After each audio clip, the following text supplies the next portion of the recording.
Ladies and gentlemen, welcome to The Right Time, a Wave original presented by Prize Picks. My name is Bomani Jones. Thanks for listening wherever you get your podcast. Thanks for watching us on YouTube. Subscribe, like, rate us, review us, give us 5 stars. They only give us 4 stars. I'm inclined to believe you are a hater.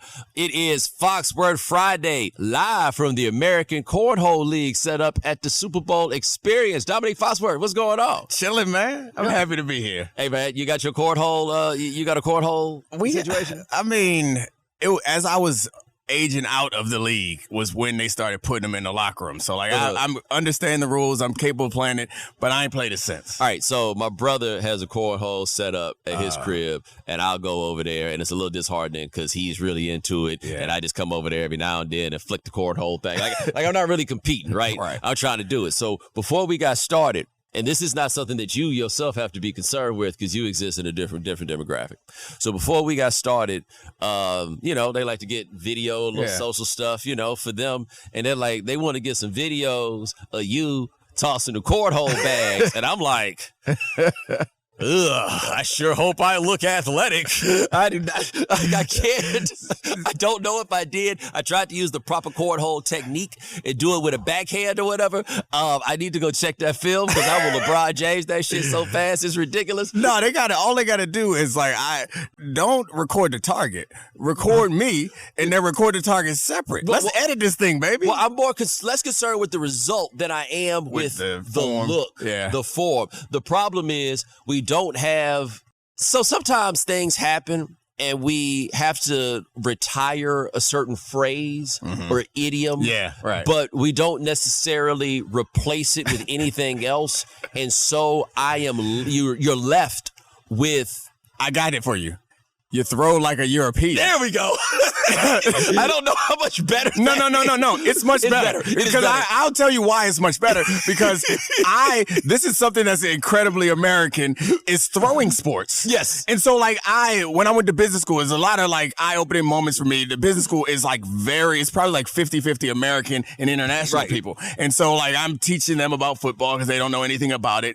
And I realized that when they had these intramural sports or whatever, and I realized that America is such a throwing place that everyone grows up learning how to throw. And even our worst throwers, they have a general understanding. A lot of these most athletic kids they're men, adults and women in my business school section that were the best athletes, they looked ridiculous throwing the ball, and then it hit me that they were soccer kids, they were rugby kids, and I guess in rugby it's the underhand little spin. Wow. They were they play other sports, and there were a couple handballers. Handballers though they could throw, but generally, and there wasn't a ton of basketball and whatever. But if you think about it, our sports are baseball, football, basketball. We do a lot of upper body stuff, so I believe that it's not based on genetic makeup or any racist or xenophobic thoughts. It's just on experience. So you throw like a European. Yo, that works out well, and I appreciate the chemistry that we have. That you knew exactly what I was going for, and I had no other way. How do I explain we don't say that no more. How I don't want to look? It is not that I don't want to look like a girl. I don't want to look like it looks when ignorant people use the phrase throw like a girl. Not because it makes me look like a girl, but because I look like I would look in a way that would motivate somebody to say that. It's like when people say sticks and stones may break your bones, but words will never hurt you. It's no, it's not the word itself, it's the intent. Yes. So I know that by you saying this, you are looking for the most disrespectful thing, this particular word, not the like a girl thing, but another particular word. Yes, I could hear you say it, and I know that it's just a word that don't hurt me, but I know, God damn it, the reason why you are saying that is because you are looking to get to that spot. So I'm with you. I possess the requisite athleticism that no one in my regular athletic time would ever have said that about me as thrower. But as I realize, as I have played many of these games much, much more rarely, todo es posible in terms of como es parece, how it looks, how it seems. It could go either way. So when I did the altcast for Turner last May, they got a full basketball rim in there, and It's me, it's Chris Haynes, it's Vince Carter, Lefko's there. Chris Haynes is a very good basketball player. Right. Like, he was a college basketball player. He plays in leagues still all the time. Vince Carter, he's pretty good, right? Me, I haven't regularly played basketball in, over a decade, and they out here shooting NBA threes. Oh, I don't have any confidence anymore. I don't have any muscle memory, and I'm terrified that they're going to put this on television. Like, I needed to make enough shots, if nothing else, to be Amin is my dog, but I don't possess the same self-deprecating sense of humor that he has. You know what I'm saying? Like, he was able, I admire his ability to take that in stride, particularly because he was taking jokes from people who don't take them well about themselves, but tell everybody else that they should be able to take a joke. Sheesh. I would not have been able to be Amin. They made shirts out of it. I wore one the other day. Couldn't have been me. That joke was bad, man. Yo, I don't want to be a meme under any circumstance. Not that meme.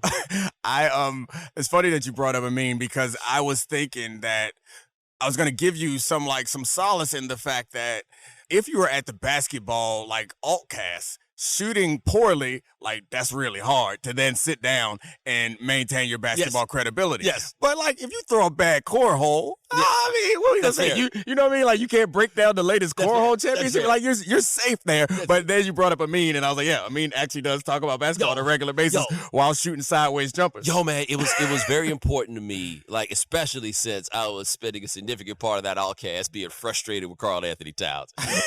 I was never going to be able to say anything about him ever again.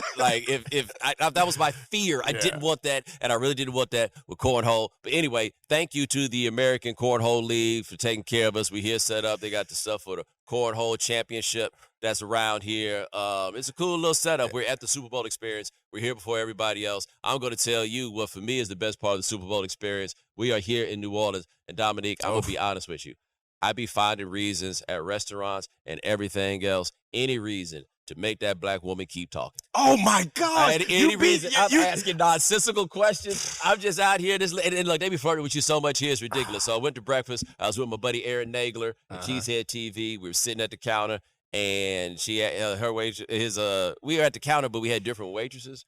And so the waitress asked him if he wanted his check or whatever. And she goes, "Is he giving you some trouble?" And then I don't remember what question I asked her, but it was specifically me just trying to keep this going so she could keep talking like she talks. So I got in late last night, or not late last night, 5 o'clock last night, got some food and hung around the city. Some people came up and talked to me. And this morning we had a 5 o'clock get up meeting, and I brought that up. And I think it hit me that maybe you and I had this conversation at one point, is how different regional accents can be different for black people and white people. Right. And so the get up meeting was mostly white people. Right. And I brought up how much I love Louisiana accent. And they wanted to close the show with this thing where they were going to introduce Greenie to some Louisiana food. And I was like, you got to get someone from Louisiana to pronounce and deliver the food. And they was looking at me like I was stupid when I was saying this is the best accent. Like, we spend our life in a lot of media and people talk about Boston accents, which the Boston white accent is different than the Boston black accent, and talk about New York accents, which again, they're very different based on your race. But I'm like, nobody talks about the Louisiana accent or New Orleans accent, and that shit is the best. It's not just the women either. Like, it sounds cool. Everything you say sounds cool. It's winning, it's placing, it's showing, man. I be finding reasons. It's like every you work in security, you pushing a mop, you dropping fries. I don't care. You work at the bank. I don't care what it is. We are about to talk. Yeah. Right? And take your time. You don't have to hurry. I was playing blackjack at the casino. Whew, giving your money away. And this woman, I tell you, she was there. She had whatchamacallit through her tongue. She had on her lapel, it's like one of them the faux license plates that says sexy MF, and she got to talking, and she had all the words in them big ass New Orleans vocabularies where they be put and she was going, and I was just like, take my money, my house, and my car. They call you baby. Oh, You can have it all. Don't call me baby. You can have it all. Don't call me baby. You can have What it all. you doing? You can have it all. I'll be your baby. Yes, whatever you need. And one of the best parts, and they be just like, hey, can I get you go to the Popeyes, hey, can I get a number 3? No. Oh, so you want me to talk too. So now I got to put my elbows on the counter and look at you with all that purple eyeshadow on. And I love it, baby. What I was asking somebody which street I was on. I got somebody to say Chapatula to me in the proper New Orleans accent. I'm not even gonna pretend to do it because I can't do it. Because I don't know how to do it. But it's those words. I think it's the polysyllabic words too. Yes. The way because it's not that a lot of Southern places they take out and they smash words together. They take out syllables. They don't really do that much here. Oh, they make it last. They ain't in no hurry. They ain't in no hurry at all. My girlfriend in college was from New Orleans, and I think that she was a bit self-conscious about how she sounded, so she would kind of turn it down, around other people. And I didn't, fully appreciate what kind of dude I was at the time to be like, nah, do it like you do it at the house. That's what I'm talking about. I had another observation, by the way, and we'll get to some football stuff in a minute. Don't you worry. That. But I had another observation. I was at a party last night, and I was talking to a woman, and it's something that I realized, okay? And maybe we've talked about this on this show. It sounds like something I would have brought up before, but we can talk about it again. Somebody needs to come up with the proper way for you to compliment a woman on how good she smells. Because they haven't really come up with a way for you to do that as man without sounding like an outright creep, even though great effort was expended to get that exact scent. All right, so just off the cuff, I'm thinking you got to ask a question. Don't make a statement. You got to say, oh, what are you wearing? What's that you wearing? You can't say the word smell. Because that's what it is. That's pretty much, I think I'm zeroed in on the place in this coverage where we need to attack. And that is the word smell. We got to X that out of the game plan. Because once you say smell, it sounds creepy. I've always felt like that too, where if a woman tells you that you smell nice, yes, she's hitting on you. Yes. That's a little too intimate a compliment for it to mean anything. You look nice. Women can tell you look nice. I like your outfit. I like what you look nice. Whatever, that was really cool, whatever you do, that's fine. But if they come and give you a hug and say, oh, you smell good. Right. That's a green light. It is. It's a green light to ask for their number. It Not is. a green light for nothing else. Relax. I guess I'm torn because I would understand why if I was to stop and look at you and give a little up and down and be like, I ain't gonna lie. You smell good than a motherfucker right now. Or you smell gooder than a bitch. I understand why that would sound creepy. I understand that. And that thereby requires the need to come up with something else. Here's the problem. I don't think I'm being a creep when I say you smell good to the motherfucker because that is exactly what you smell. Good, you smell. That's not only is that exactly what I mean, it's only creepy if you don't like me. Yeah. And literally only. Because if you do, I'm not this isn't like those things you say to a woman, you really can only say if ain't nobody around. You really got it. No. But if she's with it, that's exactly what she's going for. When you said that, I was thinking the same thing about the compliments that I've received that I like the most or that I remember the most are the ones that feel so authentic that you threw caution to the wind. Yes. And that's essentially what you are doing. Because I agree with you. We are essentially, to do my job to continue to tie this back into sports, you are essentially throwing a deep pass. Yes, I am. You're this is a high-risk maneuver, right? That's a 25-yard out. This is a high-risk, high-reward maneuver because you land that, you throw it to the right receiver. Right. Oh, she going to catch that thing and take it to the crib. Right. However, we might be looking at 4th and 10 if you do. It's a deep pass against soft coverage. That's the problem, though. Right. What I mean by that, though, they're giving you the underneath. You see what I'm saying? Yeah. Like everything short of the sticks, you got a chance. Right. Your best play is to probably throw it short like a screen pass and try to like get to the first down. But oh no. You see your number one receiver right there. And you know that sometimes he go up and get it. You know that. And you just gonna throw that 50. It's not even a 50-50 ball. I think what we got to here is because where I went, as someone who's been out of the game for a long time, is like if I genuinely wanted to give the compliment, like I would normally just like not give that compliment, or I would say something like I would ask the question like, "What are you wearing?" But I think the fact of the matter is, I'm a coach at this point. You still a player. Yes. So sometimes you trying to connect on that deep. Well, yeah, that is great. That is great. This is an intellectual study for you. You are right. I'm trying because it's like I would never do that because you're not trying. I do not want to connect. Right. Because if you catch it, I might want you to score. Yeah, the first down is not what you score. And I would also make the point about the smell, and I think that this is very important. There's a distinction between what is that when it's a fragrance, and you can tell that some alchemy has taken place. And this is a combination of soap, of lotion, of perhaps a touch of fragrance. What about some pheromone? And it might just be you. It might just be you. And I was just like, I don't really know how to but I feel like you need to know you did that. Would it be okay to do, okay, so I got a couple other options for you. So it's like, what is that? Is that you? Right. Or would it be okay to try this other option where you like, if I wasn't concerned how you would receive it, I would say, I don't like that. That's too passive aggressive. Okay. That's too passive aggressive. Okay. But I do think, is that you? Is the best way to put it. And the only thing, because not everybody receives things in the way that you would put it. Is that you could at once be, wow, you smell good, or it could be somebody farted. So I'm imagining this after a hug normally, but maybe not. Maybe it could just be in conversation. Well, but it was close. That was the thing. It was a good smelling situation that wasn't the hug, but wasn't right up. Like, we got it. I just figured it out. You ask a rhetorical question with gooder than a motherfucker in it. Oh, yeah. Is that you? Because somebody smell gooder than That's exactly what it is. Somebody smell good than a motherfucker. That is. That's you.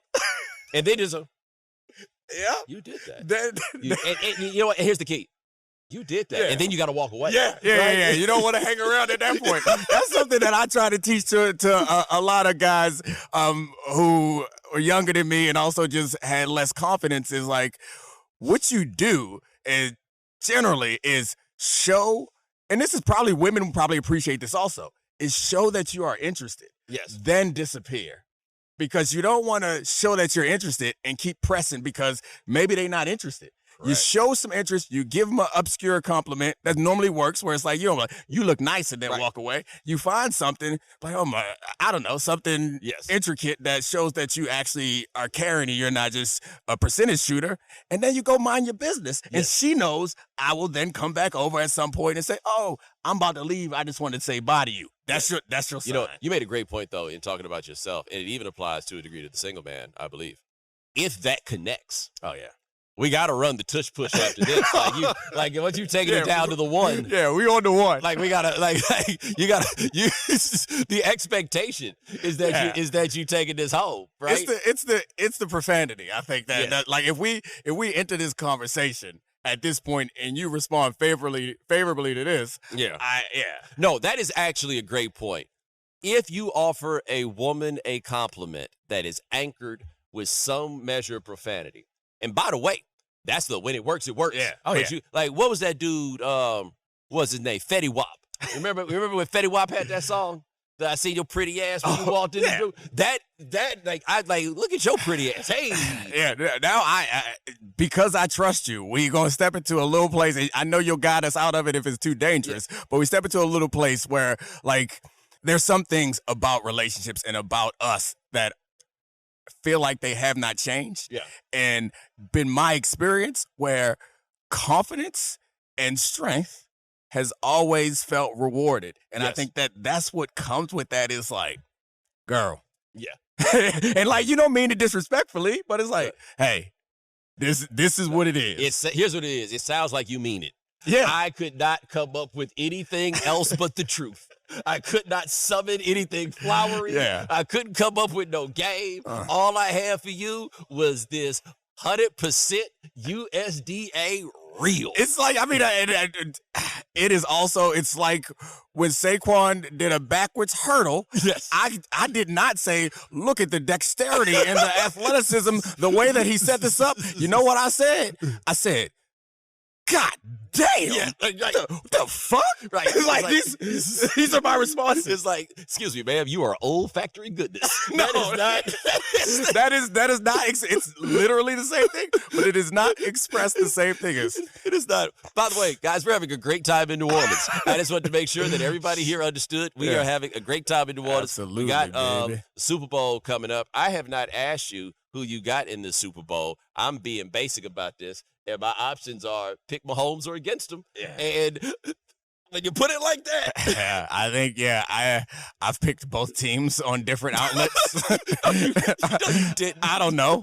I don't know who the truth, because I don't know, man. Like, the most honest thing that I could say, and they don't want, like, on TV, it's never, like, you don't want to have the conversation. So, like, I'll talk it out on my show, and we'll talk about a bunch of different angles and finally come to one final conclusion if I had to bet on it. I'm not exactly sure what it is, but fundamentally, the problem is, they're two competing things, and that, like, everything that I've ever known about football suggests to me that the Eagles are better and are going to win. But there's Patrick Mahomes over there, man. Yep. And it's like, it's either one of those two things. Like, I've underappreciated how special a particular player is, or it's that I've over-indexed on how special a particular player is. And I think the way that I'm going to finally eventually come down on this thing, I'm thinking right now, is a trick that I use is what I'll be least embarrassed about. Gotcha. On Monday morning. And Gotcha. you know what I'll be really embarrassed about is doubting Patrick Mahomes. Yeah. I mean, yeah. Yeah. Now, the only time I've gone wrong is when I leaned too hard, and that was when they played that game against Tampa. And by the way, Patrick Mahomes says he hates the game he played in that. And I'm like, well, don't worry, brother. I love it for you. I don't care what anybody has to say. I also think it works out well for you on this one because, like, me and you, we both kind of in the same boat. And, like, the truth is, I'm glad for your sake that you did not get on television and do anything like this when it comes to Jalen Hurts. Because I don't know if you remember this, because I think you were in high school, but the Lions were really, really terrible one year. And on the Tonight Show, Jay Leno was eating them up every night, like back with that monologue, like, you know, and so they finally won a game, and Johnny Morton, they come to him on the field with the microphone, and the first thing he said in a tone similar to the one that I'm going to offer was, Jay Leno can kiss my ass. That was the first person he was thinking about was Jay Leno in that moment. And Jalen Hurts got a list. I did love they asked him that if all these doubters are providing him secret motivation. He said, it ain't no secret. Yeah, that was a good I love one. that. I love it too. That's the thing is, like, I don't dislike Jalen Hurts. I root for Jalen Hurts. I want him. I'd be happy if he succeeded. But I'm not scared to be like, you thought I would be embarrassed by the Steph Curry thing. Oh, no, I did not. Oh, okay. I thought that shit was funny. Oh, no, I thought it was kind of cool. I don't want to have to live nothing over and over and over and over again. That's fair point. That's my issue. I don't feel like doing that, and I was right there with you. I was saying the same thing. They just didn't have no picture of me, putting the periscope up over my face. I don't think that Jalen Hurts is going to name names, but. So the Lions won one game and started popping bags? Yes. Nah, stop that. You're a loser at that point. Like, that's not, like, come on, man. Jay Leno can kiss my ass. If I was Jay Leno, I would be like, all right, you got one dub. Okay, chill out. Good for chill you, out. Johnny Ward. You didn't win the Super Bowl, Johnny. Oh, no. This is the Hurts issue, and I think Nick has put it, I can't remember exactly how Nick has put it, but the way that I've put it, I may have gotten this from somebody else, so that's why I'm pointing Nick out. I can't remember. But their weakest position group is quarterback. Yeah. And that's not because the quarterback is weak. Yeah. Everything else is so good. They won a Super Bowl once with Nick Foles, right? It is very rare that you can construct a team, and I think you can really only do it in the NFC, where you can construct a team that can get this far with the quarterback situation being what theirs is.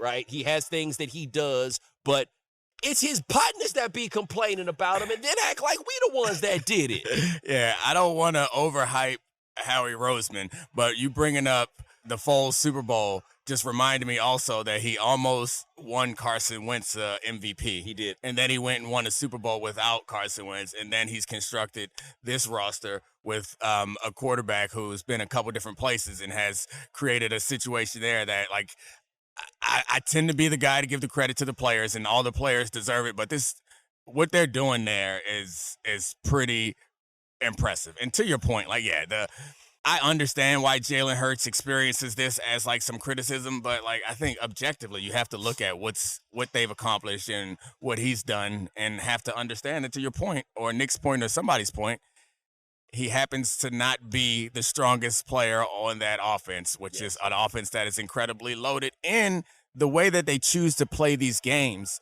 is in a way that suggests not that they're afraid to put it on his shoulders, but he's not the most pivotal point in this, which is rare for a modern NFL team. I'm just telling you this. No offensive coordinator wants to play like that. Yeah. Right? No. They remember when Jimmy Garoppolo was quarterback in the 49ers and they had that game. It was either the NFC Championship game or the division round where they didn't run a pass in the whole second half. Mm-hmm. And I remember I was doing the show with Pablo, and he was really enamored with Jimmy Garoppolo. Right. And he tried to make the argument that, well, it doesn't really matter because they didn't need him to pass the ball. Nah, Playboy. Nobody wants to do that. That is a staggering indictment of the quarterback, or at least what they think of the quarterback. I think it's because you need explosives normally, with the exception of the Chiefs, to win games, and they get those from the rushing attack, which I think you're right. Like, no one – and it's hard to characterize this offense in a way that doesn't feel like you're being, like, pejorative, and that – it, to me, feels a lot like a uber-talented high school team. It's like, we ain't doing nothing complicated because we don't have to.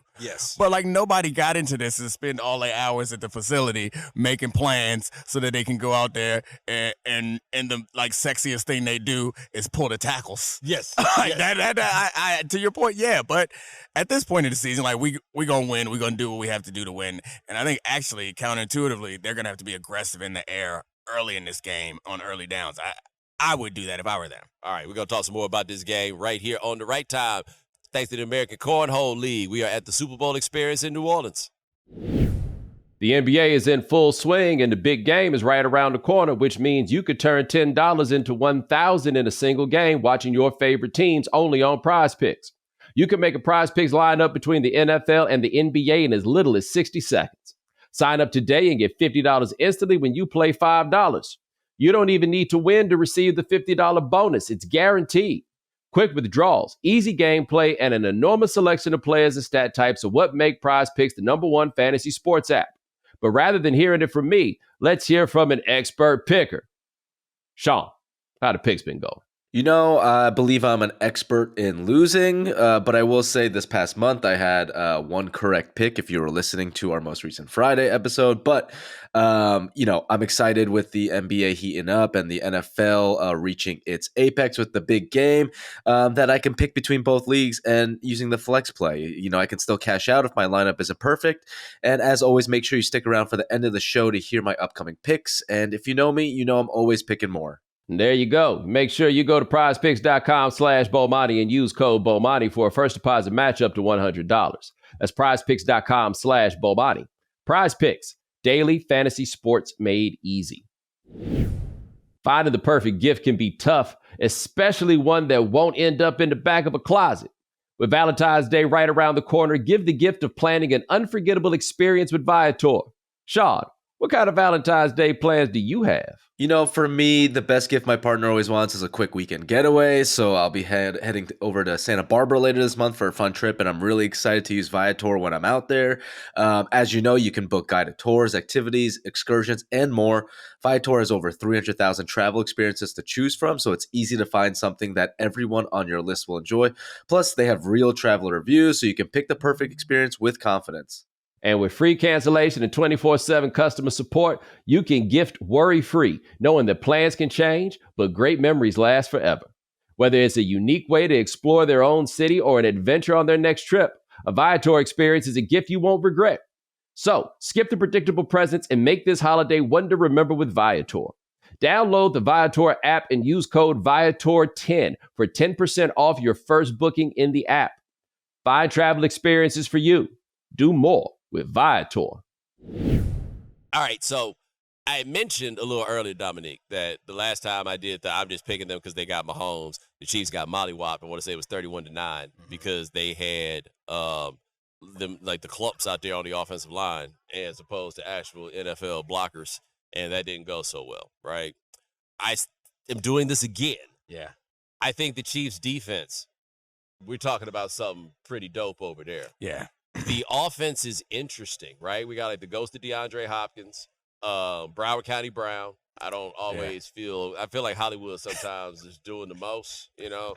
We got Broward County Brown. They figured out the tackle situation by taking their best lineman, who was a guard, and kicking him out to the side. The room for the Chiefs to lose, or the room for error, I actually think for them, it would be slim, except for the fact that their quarterback is Mahomes. Right. The issue with the offensive line is it's a Band-Aid, and that should give you some pause. If you could protect Mahomes in the way that offensive line, or the way Mahomes deserves to be protected, I'd be less concerned about the Chiefs. But fortunately, they get rid of the ball really quickly. So like moving Tooney out to tackle has weakened the interior of their offensive line. You know who's on the interior of that defensive line? Jalen Damn Carter. So terrifying. And Tooney hasn't solved their tackle problem. They still help Tooney a lot. So it's not like we put him out there and now we have a stud tackle. No, they still don't have a really good tackle. They just have a tackle that can hold up. Right. And so they still help him.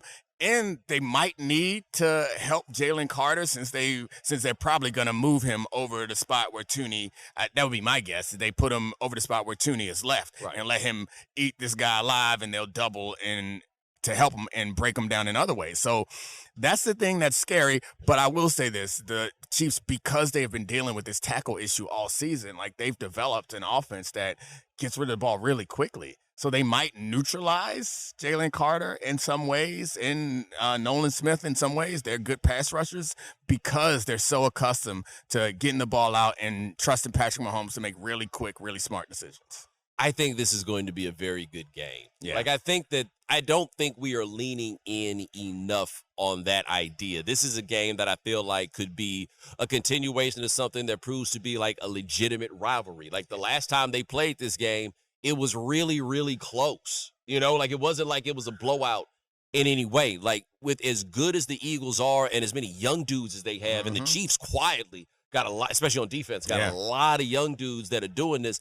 They could keep this up and keep it going for a while. Like we could turn this into something. The Eagles need to win for it to turn it into something. I think that's the thing. I think that's fair. Yeah, they're going to need to win to turn it into something. Like I've had this conversation about the rest of the really great quarterbacks in the AFC. It's like through the course of this playoffs, I feel like the question that was hanging over this playoffs for me was not like how good or can Allen or Jackson get over the hump. The question is this going to be the era of Mahomes or the era of great, like the best era of great quarterbacks in football? Right. And like we still have a shot that if Eagles and Jalen Hurts can knock them off, then Mahomes doesn't win another Super Bowl, then some of these other great quarterbacks can start to get into the mix. If they don't, like, nah, man. This is like Jordan. This is like Jordan. Like we are only going to talk about these other characters and how they relate to you. Yes. Like your story doesn't matter because you were really great, but you know who was the greatest? Patrick. Look, man, all this stuff about like if people start to hate the Chiefs, they don't beat you all. Of course, that's what's happening. Like this isn't complex. Yeah, they don't feel like they are being. They do the everyone doubted us thing, and I would normally laugh at them for doing that because they are 2-time defending champs. But I was one of the people who was doubting them throughout the course of this season. So like they ain't lying. But this is where I think you fall on these things sometimes. It's like y'all was doing doubt-worthy shit. I'm not doubting you because you was whooping everybody's ass. I'm doubting you because I was watching Patrick Mahomes get hit in the back. Yeah, how about this? I don't think that Andy Reid was going in there with them watching film being like, it's okay. We're good. We're good. No, he's in here telling y'all got to step this up. We got to get this right. Maybe he was saying we got time. Right. I'm glad we won, but we didn't play as well as we think we should. Like they're playing a lot better towards the end of the season, and these last couple playoff games certainly look like a team.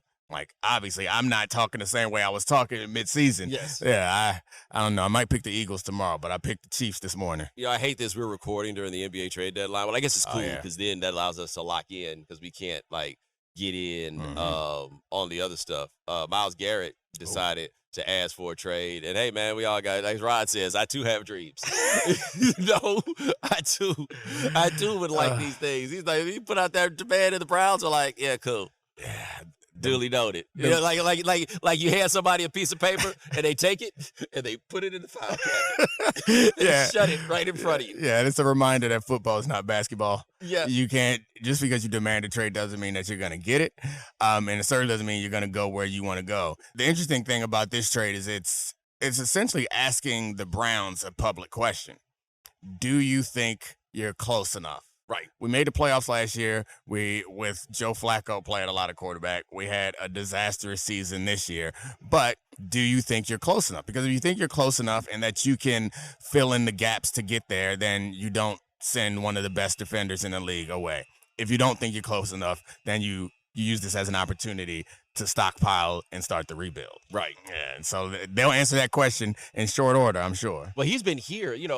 Our friend Mina Kimes had him on her podcast, and she thought that after the trade demand that maybe he would cancel his appearance on her podcast. And I was like, hell no. You misunderstand. You're looking at it like, oh, my goodness, this is awkward, and he doesn't want to get in the awkward. No, he did this for that exact point. He go on anybody's shit trying to get in there and talk about asking for a trade. He might show up where we at right now. It's funny because we're at a situation where the nobody's against him. Yeah. Like, even normally the home fans, like, how shitty do you have to have had an organization? Like, this is like how we used to talk about the Lions players. Or Joe Thomas for the Browns. Where the home fans are like, yeah, let my man go. Like, he don't got to deal with this. Like, nobody is like, there's no uproar. Like, how dare you? Don't do this. They talk about him like he getting out the hood. Like he going to Oak Hill to hoop. And they like, no, he needs to see more things. A better life is out there. It's like when the Lions traded away Matt Stafford. Like, they was like, yeah, but go ahead. Hold on, Dominique, do you know how bad it has to be, though, for Cleveland, where nobody go out, nobody come in, right? They're like, no, let him go. That's not what they do. like think about in your life, and I'm not saying this is an insult to Cleveland. Yeah. New Orleans is, Louisiana generally is a place that's like this also. Yeah. You don't just meet people outside of Cleveland from Cleveland. That's when true. You think about in your life, how many people from Cleveland you have met, they don't leave. They wanted to kill LeBron James. Yes. Now, granted, as my buddy who worked in TV at the time said, somebody said in the bar that was correct, and he was like, "You gonna make us look stupid in front of the whole country?" That's fair. Yeah. I hadn't thought about it that way. That's fair point. That's a fair point. Like, yeah, you knew you was gonna do this, and you just gonna clown us. Yeah. But yeah, I mean, to your point, in Cleveland, you're right. It's one of those places where you don't meet people from Cleveland unless you're in Cleveland, right? But also, like, how bad does it have to be? In just a sports context, most places, people get annoyed with your players who want out. Right. Like, because you're essentially saying, I don't want to, you're not good enough. You're not good enough, right. They are like, you're right. Yeah. You're right. You're too good for this bullshit. Yeah, you're right. Go be free. You're right. Make the best of your life. So I'm going to tell you something else that's happened here on Radio Row. You were not here. So I was not here for the thing that happened last year. You were not here for the thing that happened this year that I'm about to talk about. So one thing that was very interesting last year was a lot of people got to see Cam Newton in person for the first time and just walking around. And I remember you said that you had to apologize for criticizing his game changer, game manager comments, because that right there was a game changer. You saw that game changer walk up in the hall. Cam, like, I mean, I think it's old news at this point, but Cam Newton is the only other time I remember feeling like, damn, was my freshman year, my first game as a player in Maryland. We played against the Tar Heels, and they had Julius Peppers. Yes. And I was like, nah, maybe not. Maybe not. what these books talking about. Yeah, I don't know what this internship hitting on.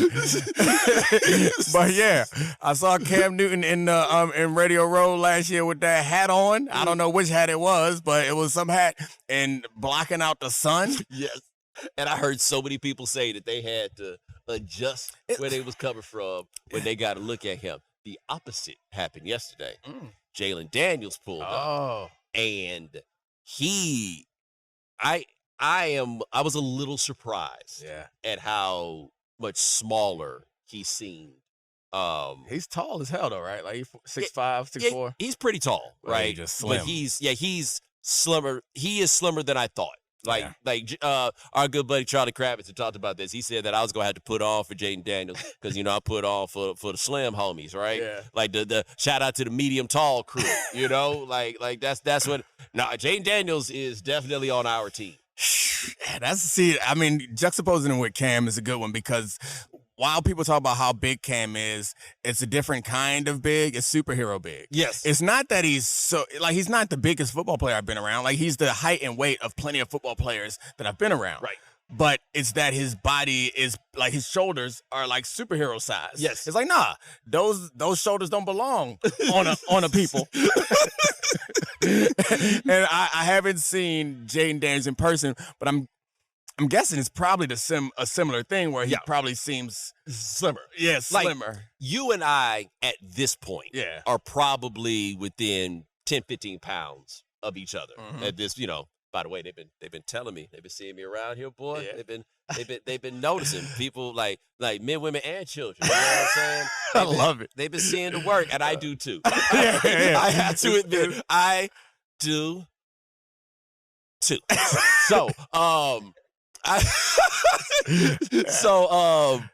but the distribution of is that the best compliment that you can give a man?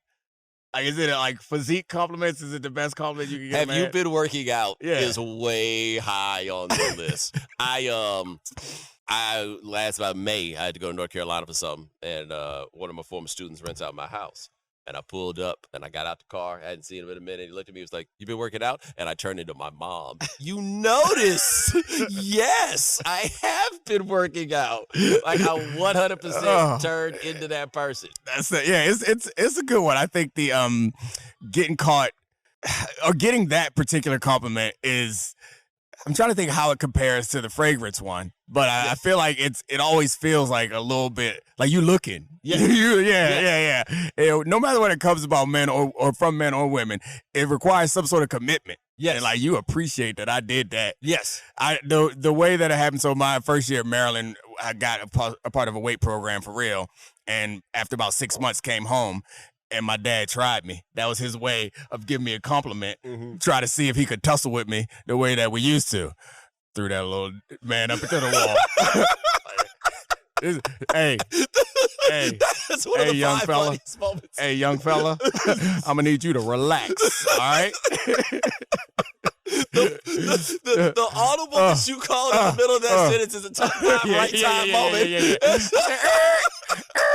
I'm not just talking to my man Bo. No, that had nothing to do with who you were talking to. That had everything to do with the situation that you were describing and what you felt in that moment. Yeah, we were just messing around. He's like, and he was pointing out like, yeah, I see you gain some weight. You would okay. Yeah. All right, we good? All right. No, I can't imagine. Let go what slowly. It would feel like at least you stop short, because like if you fight your pops and you win, you also have to move. I was already gone. I was on scholarship. But you probably still had a room. Yeah, I still had a room. Ain't no room. It wasn't no real fight though. Like I never. It's like you didn't take it. I don't know like if it had escalated to a real fight situation. Yeah. He been through more than me. No, we got a right time all-star who had to let his pops know the deal. Ooh. Like, and look, in both cases, it was actually a good dad. Yeah. Because I have all along said, if you win the fight against your pops is not the dude. Hey! Oh, it's Van? Yeah, Van Lathan pulling up. We're going to do something with him a little bit later. I just saw him walking around aimlessly, and I completely forgot we're recording a podcast. Yeah, I know. Why not scream across the room? Did you see the way they did Babyface? You just did me like they did Babyface. No, man. What happened was I saw that nobody else had the tools. You saw Chaperone walking around, and you Babyface. You know what's funny, though? I actually didn't see what happened to Babyface. Obviously, everybody sent it to me. Yeah. Just because I think that Babyface is an overrated songwriter, though brilliant producer, does not mean that I enjoy watching his interview get cut off in the middle, right? Like, if his greatest sin is that he ain't got nothing on Teddy Riley, I don't think that's the worst thing I've ever said about anybody. Yeah, you're not going to get a fight out of me. There might be people out there that disagree with you, but you're definitely not going to get a fight out of me. Only 2 occasions, day and night. You don't get it, man. It's too deep.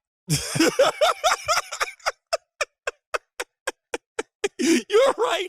I'm simply unable to fathom. I didn't bring this up earlier when you were talking about the cornhole, but I noticed that, like, everybody has particular gifts and whatever. And when I see opportunities for, like, sports or competition or physical things, I get excited about a chance to show off, even at this big age. And I feel like you are the intellectual equivalent, where it's like, if there's a mental challenge, it's like you don't have the same nerves, I would guess. You're like, I hope they don't film me trying to solve this problem. No. I do not have the same nerves. When we talked about this with Roy the other day about going on Celebrity Jeopardy, I do recognize I can't lose on those things. Like, I can't. It's a high pressure. It's a Patrick Mahomes situation. It's a high pressure. Yeah, that's the only part, is that I can't lose. Ever tell you the story about the time when I was in eighth grade and we had to make boats? Oh, yeah, you told me about that. Where I cooked myself. For people who had never heard me tell this story, we were, like, the winner of this contest got some field trip, but they gave us some aluminum foil and some scissors and some straws, and we had to make a boat. And you would put little weights, little plastic weights in the boat, and the one that could hold the most weight would get it. And, man, I big brained that thing to death, and I got to thinking about angles and everything else. Man, by the time I got done, that thing was about the size of a pack of zigzags, and it had, like, we were dead last, and everybody thought I was going to win. I don't want to describe for you the person who won. I would just say that perhaps he was a scientific savant, because in some other areas he wasn't nearly as strong, and he won the contest. All I'm saying is, it ain't always easy to be me. Maybe I should take that as a sign for, as I'm analyzing this game, don't overthink it. Yes. How we got all them big, fast, strong guys. And let me tell you what they boat looked like. A rectangle. That's what it was. They took that foil and they made a rectangle and put the straws on the side. Keep it simple. KISS. Yeah, keep it simple, stupid. Yeah. And they got 6'5" dudes that weigh 330 and can move up front. Yes, they do. And they got Saquon Barkley. Yes, they do. Maybe I'm overthinking. No, that's why.